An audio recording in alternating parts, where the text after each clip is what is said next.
Hello दोस्तों, कैसे आप सब। आशा है बल्कि पूर्ण विश्वास है कि आप लोग अच्छे होंगे और मस्ती से होकर के पढ़ाई कर रहे होंगे। तो दोस्तों आज हम लोग जो है केमिस्ट्री का एक टॉपिक आया क्लास 10th का, रासायनिक समीकरण को संतुलित करना। ठीक है ना फ्रेंड्स।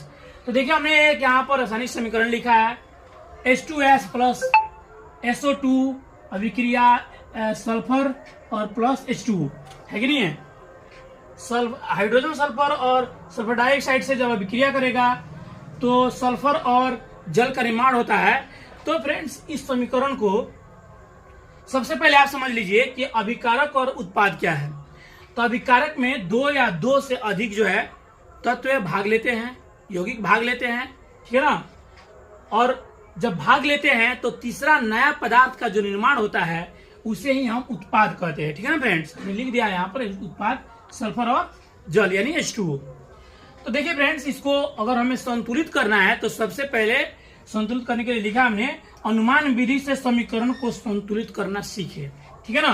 तो सबसे पहले आपको लिखना है अभिकारक में जो आपका तत्व है, तो इधर तत्व कितना भाग ले रहा है, 3 तत्व भाग ले रहा है, हाइड्रोजन सल्फर और ऑक्सीजन। ठीक है ना। हाइड्रोजन का जो परमाणु है 2 है तो 2 लिख देंगे। सल्फर का जो परमाणु है एगो यहाँ पर तो 2 लिख देंगे।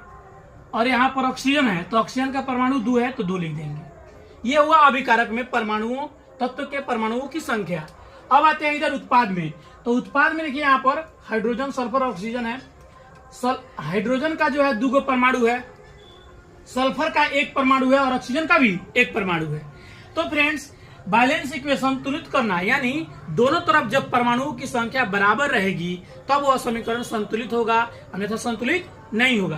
तो देखिए फ्रेंड्स, सबसे पहले यहाँ पर सल्फर 1 है तो सल्फर में अगर 2 से गुना करेंगे तो सल्फर भी 2 हो जाएगा, इधर भी 2, इधर भी 2। ऑक्सीजन में आते हैं तो ऑक्सीजन के 2 परमाणु है, ऑक्सीजन के 1 परमाणु है। तो ऑक्सीजन के 2 परमाणु करने के लिए यहाँ पर हम 2 से गुना करेंगे। 2 से गुना करेंगे तो हाइड्रोजन हो जाएगा 4 और ऑक्सीजन हो जाएगा 2।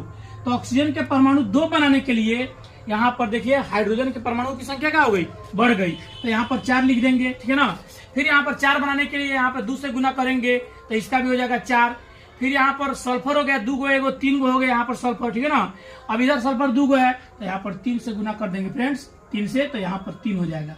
तो इस तरीके से आप अनुमान विधि से समीकरण को जो है संतुलित कर सकते हैं। तो फ्रेंड्स अगर ये वीडियो आपको अच्छी लगी हो तो लाइक करें, शेयर करें। Thank you so much watching my video.